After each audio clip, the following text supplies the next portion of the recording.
गोडसे ने गांधी को मारा क्यों? आखिर गोडसे ने महात्मा गांधी की हत्या क्यों की? तो इस पर गोडसे ने अदालत में खुद अपना पक्ष रखा था और यह पक्ष रखने में गोडसे ने 5 घंटे का समय लिया और जब इस पूरे बयान को लिखने की प्रक्रिया पूरी हुई तो उनके 5 घंटे के इस बयान से 112 पन्ने भर गए थे। गोडसे के इस बयान के 5 अध्याय हैं, यानी 5 भाग हैं। और आज आप सबके लिए यह जानना बहुत दिलचस्प होगा कि अदालत ने जब गोडसे से कहा कि वो अपना पक्ष रखें और गोडसे ने 5 घंटे तक अदालत में मौजूद लोगों के सामने और जज के सामने अपना पक्ष रखा तो 112 पन्ने भरे और उन 5 घंटों में गोडसे ने क्या बताया यह शायद अभी तक आपने जाना नहीं होगा। इसलिए आज हम देश को बताना चाहते हैं कि गोडसे ने अदालत में क्या कहा था। पहले भाग में गोडसे ने अदालत को यह बताया कि महात्मा गांधी की नीतियों और उनके कार्यों की वजह से भारत के लाखों हिंदुओं की जिंदगियां बर्बाद हो गईं और किसी भी महात्मा को यह अधिकार नहीं है कि वो भारत के टुकड़े टुकड़े करे या उसका विभाजन करे। लेकिन गांधी जी ने ऐसा किया और इसीलिए गोडसे ने उनकी हत्या की।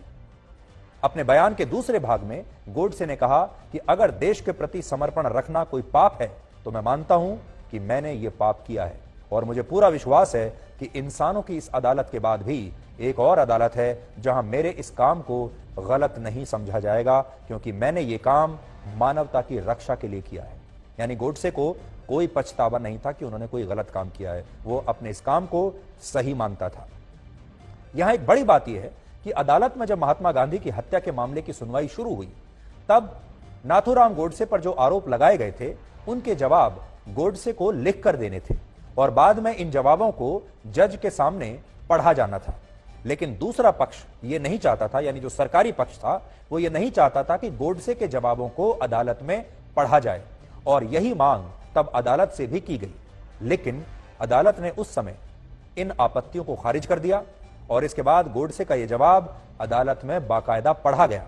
और बड़ी बात यह है कि अगले दिन यही जवाब उस समय के सारे अखबारों के पहले पन्ने पर था, जिससे तत्कालीन प्रधानमंत्री जवाहरलाल नेहरू काफी चिंतित हो गए और काफी असहज हो गए। नेहरू को यह डर था कि गोडसे का पक्ष गांधी जी के प्रति देश के लोगों का नजरिया बदल सकता है, इसलिए वो गोडसे के बयान को सार्वजनिक रूप से प्रकाशित करने के खिलाफ थे और उन्होंने गोडसे के इन बयानों पर बाद में बैन भी लगा दिया था, प्रतिबंधित कर दिया था। और यह प्रतिबंध गोडसे के बयानों पर कई वर्षों तक लागू रहा। इसीलिए आज भी देश के ज्यादातर लोग ये नहीं जानते कि महात्मा गांधी की हत्या करने के बाद गोडसे ने अदालत में क्या कहा था। गोडसे ने महात्मा गांधी पर भारत का विभाजन करने और मुस्लिम तुष्टीकरण के गंभीर आरोप लगाए थे और इनका जिक्र अपने बयान के 3रे अध्याय में गोडसे ने किया है।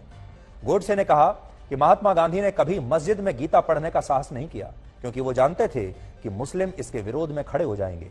लेकिन हिंदू मंदिरों में उन्होंने कुरान पढ़नी जरूर शुरू कर दी थी, जिससे गोडसे को ऐसा लगा कि गांधी जी इस तरह से मुस्लिम तुष्टीकरण की राजनीति कर रहे हैं।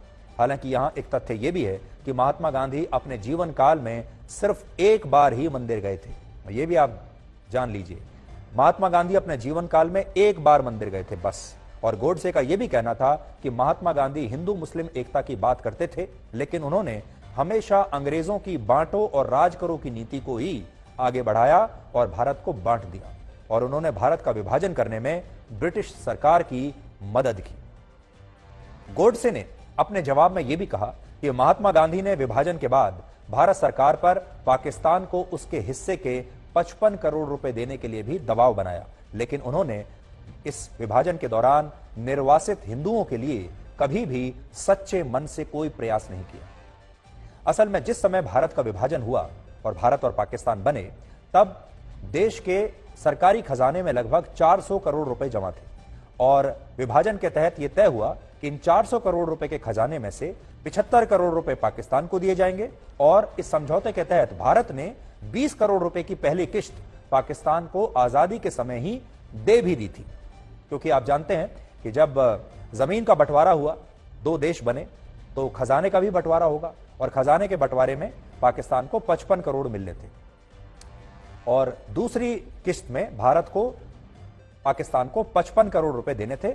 20 करोड़ रुपए भारत पहले दे चुका था, तो टोटल 75 करोड़ रुपए पाकिस्तान को मिलने थे इस बंटवारे में। तो 55 करोड़ रुपए पाकिस्तान पर बकाया थे, जिनमें कहा गया कि ये हम आपको दूसरी किश्त में दे देंगे। लेकिन उससे पहले ही पाकिस्तान ने भारत की पीठ पर छुरा घोंपा और पाकिस्तान ने 22 अक्टूबर 1947 को कश्मीर पर हमला कर दिया।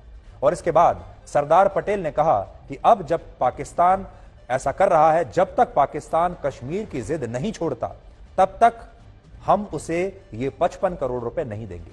और सरदार पटेल की बात बिल्कुल सही थी, क्योंकि अगर पाकिस्तान एक तरफ हम पर हमला कर रहा है, कश्मीर को हमसे छीनने की कोशिश कर रहा है, तो हम पाकिस्तान के बकाया 55 करोड़ रुपए क्यों दें, हम उस पेमेंट को रोक लेंगे, ऐसा सरदार पटेल चाहते थे। लेकिन महात्मा गांधी बीच में आ गए और महात्मा गांधी और नेहरू इस मुद्दे पर सरदार पटेल के खिलाफ हो गए। और महात्मा गांधी ने तो यहां तक कह दिया कि वो किसी भी कीमत पर इस समझौते को टूटने नहीं देंगे और ये 55 करोड़ रुपए भारत को देने ही चाहिए। ये बात उनकी हत्या से सिर्फ 18 दिन पहले की है, यानी 12 जनवरी की। और उस समय महात्मा गांधी दिल्ली में हिंदू मुस्लिम एकता के लिए आमरण अनशन भी कर रहे थे। तो सोचिए, जब इतने दंगे हो रहे हैं, हिंदुओं पर अत्याचार हो रहे हैं, मुसलमान भी मर रहे थे, ऐसे में वो अनशन कर रहे थे हिंदू मुस्लिम एकता के लिए। लेकिन माहौल बिल्कुल बदला हुआ था और भारत के जो हिंदू थे वो उनसे बहुत नाराज थे। ऐसा माना जाता है कि इस अनशन के जरिए गांधी जी ने पाकिस्तान को 55 करोड़ रुपए देने के लिए सरकार पर बहुत दबाव बनाया और बाद में नेहरू और पटेल को महात्मा गांधी की यह बात माननी पड़ी।